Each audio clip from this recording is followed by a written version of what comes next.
Hey everybody, and welcome back to the MD Investor Podcast. I am your host, Dr. Butler, the MD Investor.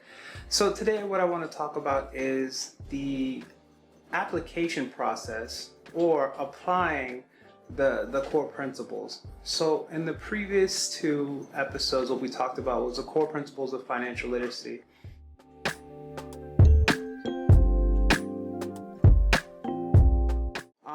So actually, before we get started, if you do like the content, if you have been following along, please don't forget to like and subscribe. It helps to really let me know that I'm on the right track in terms of delivering content, and it's something that you find helpful. And if you do have questions or you actually have concerns or anything of that nature, please feel free to comment below. I'll see the comments and I'll be able to respond.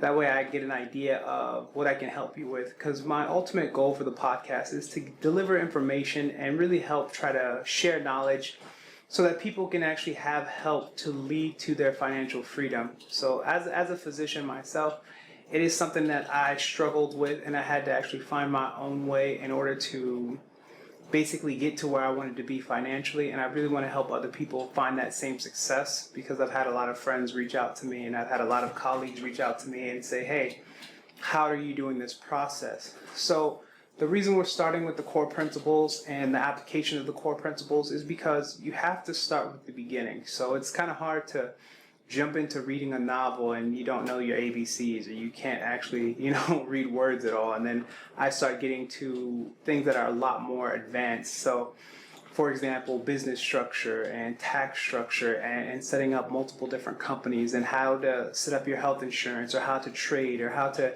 do a lot of different things that are going to help you structure yourself for the future financially and to protect yourself. That's mostly in the investing component, but what's going to matter is the application itself. How can you apply this information to your everyday life? And the first way I would do is make sure you always understand the core principles and where you are in this cycle. Again, there's only 6 real core principles that we want to focus on at this point in time, and what we want to do is make sure that what you're earning, that's principle number 1. What you're saving or spending, that's principle 2 and 3.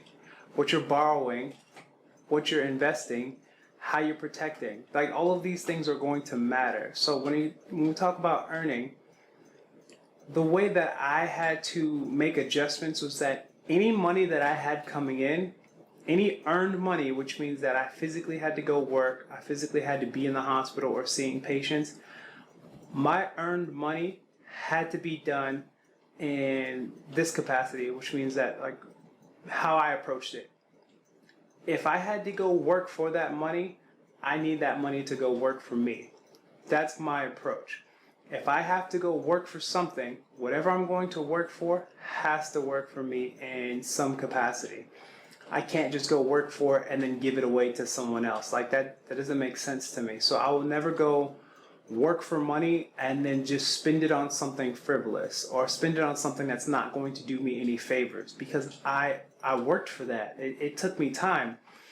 And whenever you're working for something and it's taking you time to do whatever that work is, time you can never, ever, ever get back. It's spent, and once it's spent, it's gone, and it's gone forever. So in this case, if I have to spend my money, if I have to spend my time on something, that something has to give me time in return. So let's say, for example, if I want a better podcast, or if I want to go earn money to help invest in the podcast to, slowly build it up, then I need some type of return. So if the podcast gets more people liking it, and more people liking the podcast ends up me being able to invest more into it, I know that I'm getting a return, because that means I'm reaching more people, or I'm able to help more people.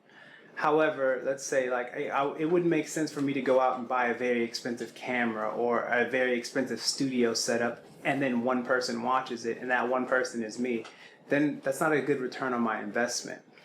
And the same thing with earned income. So when we're applying the 6 core principles, and again, just in case, the 6 core principles are earning, spending, saving, borrowing, investing, and protecting. You have to have those 6 core components down. And once you have them down, you can expand in any direction you like. But in this case, for myself, how I apply the earning is whenever I earn any type of money, if I go out to work, if I do anything of that capacity, it has to be invested or spent on bills. Those are the only two compartments, or those are the only two locations that I'm going to spend money on. It has to be invested or it has to be placed on bills. The money that's invested, when it returns to me, I need it to return to me as passively as possible. That's not always the case, but I want to get as close as passive as possible. The more passive that returned money comes in, the easier it is for me to spend it in the future. So if I go out and I work and I just bust my butt nonstop, I go work 20 shifts a month or 30 shifts a month, whatever it is, if I just go bust my butt and then I get as much money as humanly possible, I'll use that money to go buy a property. And when that property starts cash flowing in return for me, then that passive money that I'm getting from that property, as passive as I can get it to be, that's the money that I'm going to use to buy the things that I need, okay? Or buy the things that I want, let's say.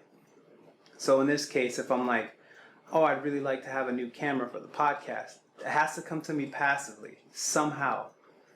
But even in this case, sometimes investing in yourself can work as well. So like, if I really need to learn something, like from classes or anything like that, I will use earned income to buy knowledge, because closing knowledge gaps can help you get to the next level in life, okay? So that sometimes is very, very important. So in this case, when I first started out, I didn't know a lot about finances. I didn't know a lot about the stock market and trading or the trucking business or getting into e-commerce or getting into home goods. I didn't know a lot about these things when I first started, and there was a huge knowledge gap. So in order for me to have a better understanding of what I needed to do and a better understanding of how I needed to move forward, I had to close that gap. So I did spend a lot of money either hiring coaches, hiring teachers, hiring professors, hiring anyone who would teach me the information. And that never stops. I continue to always get more coaches. So I have a lot of different mentors. Some of the mentors are people who are famous. Some of the mentors are people who are well known. And some of them are people that no one knows. But it doesn't matter. The point is having someone who can help me to apply what I'm trying to learn. So in this case, I had to pay people from my earned income in order to get a better return on my investment. So when it came to stocks, I hired a coach to teach me stocks. When it came to learning futures, or when it came to learning on how to invest, I had to get a coach in that aspect. So spending earned money to get a coach to get you to the next level, I never think that's a bad idea, because that's going to close a gap for you. And when that gap gets closed, you'll be able to go to the next level. So if you were like, I want to really start a business and I don't know how, get a coach, get some help, get someone to help you get to that next level. And once you get to that next level, then you get a coach to help you get to the next level. Does that make sense? You keep investing in yourself to keep building.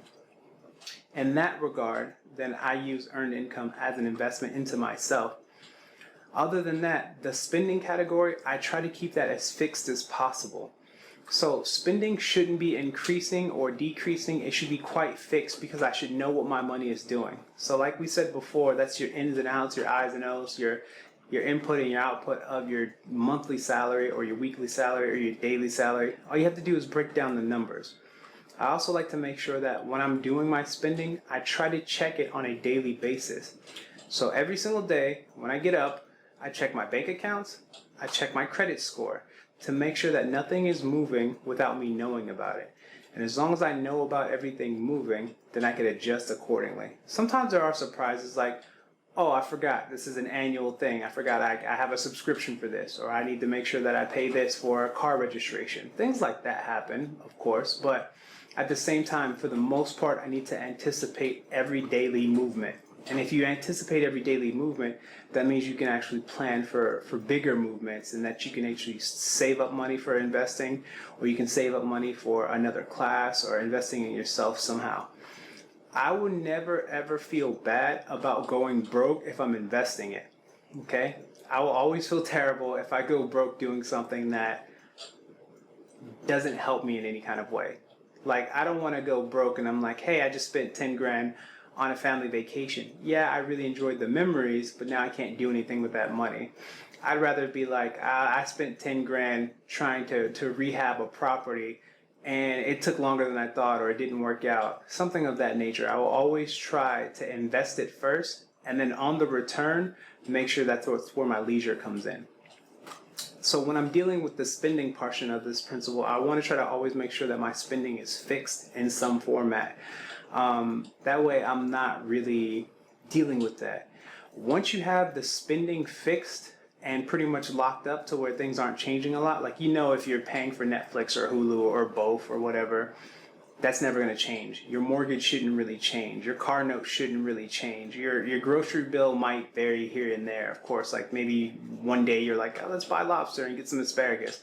That will change. Or you eat out here and there. That will change. You know, but you can budget for that. But the major components of your spending shouldn't really change. And once that's fixed, then I think that you should be pretty good. Now, saving is the same thing. The saving should not really change unless your goal for something short term has changed. So your emergency fund, once your emergency fund is full, you don't have to worry about it anymore. So that aspect is completely gone. The next aspect is if you're saving for something short term. A short term goal is like you're saving for a vacation, or you're saving for another property, or you're buying a house, or you're buying a car. That savings, that should also be fixed. So in this case, if your goal is like, I want to buy a car by next year, and you're putting $500 aside every single month, or something of that nature, so that you can cover the down payment, that shouldn't change very much either. But remember, saving, you should have an emergency fund and a short-term goal fund. So the emergency fund, once it's full, you want about 2 or 3 months. I highly suggest 3 to 6 months, which is like, you know, the best thing you can do is have 6 months of reserves. However, not everybody's going to be able to reach that goal. That's a hard goal to hit. But I do recommend at least 2 to 3 months, like at the minimum. So if an emergency comes up, you can't work, you break your leg, something happens, your kid needs braces, whatever it may be, you're able to cover that. Once those two components are down, now you're starting to actually get into where you can start building wealth. And wealth can start being built if you're properly borrowing or you're properly investing. So again, properly borrowing can be something as simple as you're pouring your money into a life insurance policy, like a cash value life insurance policy that is able to help you levy your taxes properly. So like if you're putting money into this and you're able to actually help on your taxes while you're doing this, and then all of a sudden you start borrowing against the policy. So let's do this. Let's imagine you have $1 million policy. You've been paying into the policy for the last 3 years. It's a whole life policy, not a fixed policy. So a fixed policy is something that's term, like a term life policy. You can't really borrow against that because it's term. It only lasts for about 5-10 years or so. But a whole life policy is going to last your whole life. And whenever you borrow against it, you don't lose the money on the policy, it just becomes truncated. So for example, if you have $1 million policy and you borrow against that policy $100,000 or $200,000, then what happens is, let's say you borrow correctly. You take $200,000 out of your $1 million policy. After, let's say, 6 years of paying into it, you're eligible to borrow up to 30%. Let's say you can borrow $100,000 in this case. You borrow $100,000, you go and buy a fourplex property, or you add the difference. So let's say you saved up money on your own. You had $100,000 on your own, you borrowed $100,000 from your policy. You use that to go buy a 20-unit apartment complex, okay? You use it to borrow the apartment complex money. You put the money down for the apartment complex, and great. All of a sudden now what's happening is you're cash flowing these doors. And let's say you're aiming for about 70 to 80% occupancy rate, whatever property you have. You want to have some contingencies, maybe 5% versus damage and things like that. You start cash flowing this property, and once it's cash flowing, then what's going to happen? You're going to use the cash flow to do two things. One is pay the mortgage off, which is being paid by someone else, and then pay the policy back. Now what's happening is you're getting the return on your investment cash free, because your policy just goes from being at $1 million to $900,000. So you have time. You're paying it back over time. So the interest is going to be kind of irrelevant at this point in time because someone else is going to be paying it for you. Same thing with the mortgage. Someone else is paying it for you. Your goal is not to use your own money to pay for it, but maybe you used your initial earned money to come up with the initial half, and then you borrowed money to come up with the other half. So now you got your 25% down or your 20% down, however you're utilizing it, and now you're creating cash flow. So that cash flow happened between borrowing and then somewhat investing, right? And that's from your earned income. And now that you have money coming in, eventually you're going to be able to pay that property off. So that's what I do with real estate, because there's a lot of different ways to do that. And maybe you don't have a life insurance policy, but borrowing can help you in a lot of different circumstances. For example, I don't have a life insurance policy when I first started out, and I didn't have like a trust in place. I didn't have all these things in place, but I did have very, very good credit. So I had like over an $800 over 800 credit score. And because of that, I'm able to get really good rates. And then I have high limit credit cards. So when I went to go buy a property, I didn't have cash on hand to actually purchase the property, but I was able to use the liquidation of the credit card in order to purchase the property. So now I might max out a credit card. My credit takes a huge hit. However, I'm utilizing my credit to buy an asset. That asset gets paid off, and once it gets paid off, my credit returns, it gets corrected again, and now I own a property. Does that make sense? So it's like you can borrow from life insurance, you can borrow from credit, you can use things properly, and they can actually help you obtain assets so that you can keep building. The next step is going to be investing. So when we're talking about investing, investing is always going to be the place where wealth is created. And now currently we're in a bear market. So what that means is that the stocks are down, inflation is higher, interest rates are going to peak higher and higher because the banks need their money back. They've been lending and lending and lending, and they're not getting their money back. They're not getting the return on their investment as quickly, and it's putting them at a deficit. So they want their money back, and they want it up front. So they're going to charge higher interest basis points. And what you want to do in this situation is you want to be able to invest. However, if you don't know how to budget, you don't know the difference between your earnings and your spendings and your savings, then you're not going to be able to actually create money. And the thing is, every time there's a recession, millionaires are made. So imagine, like let's talk about stocks. Apple is currently at like 160 or so. Now imagine when Apple crashed and it was down to like $60. If you were able to buy 10,000 shares of Apple, or you had money on hand, and then all of a sudden it runs up, it doubles its price, that's where wealth is created. So like, if you want to create wealth, then you have to buy things, and everything that you're buying has to be as a targeted entry point.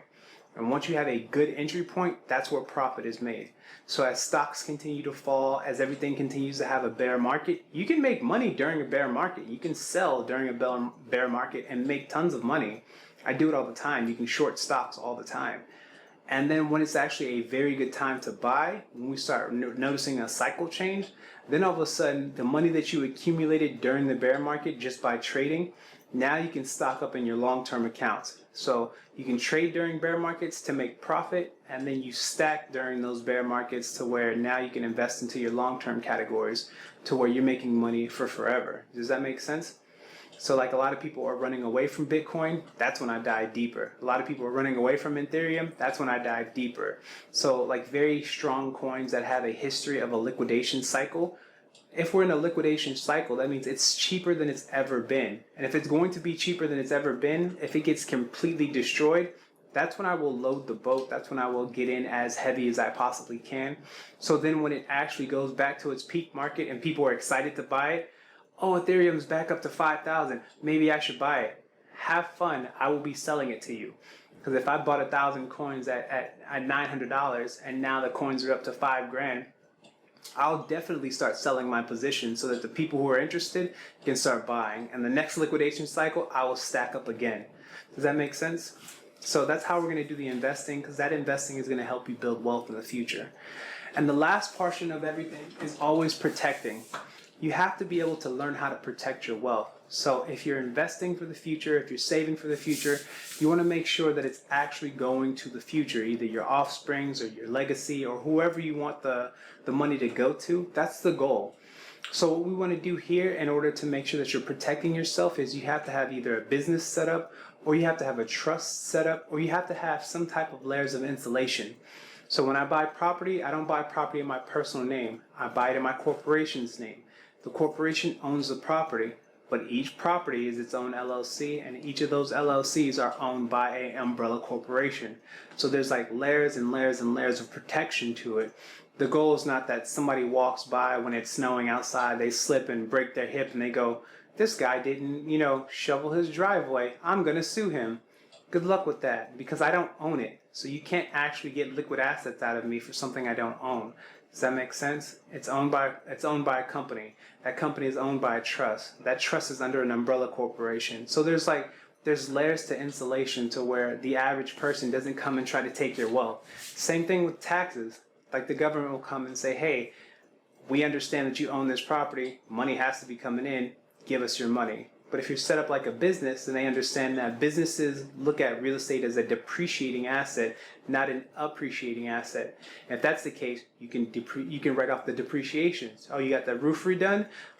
You had the basement resurfaced. Whatever it may be, you can write off those expenses, and those expenses save you a ton of money in taxes.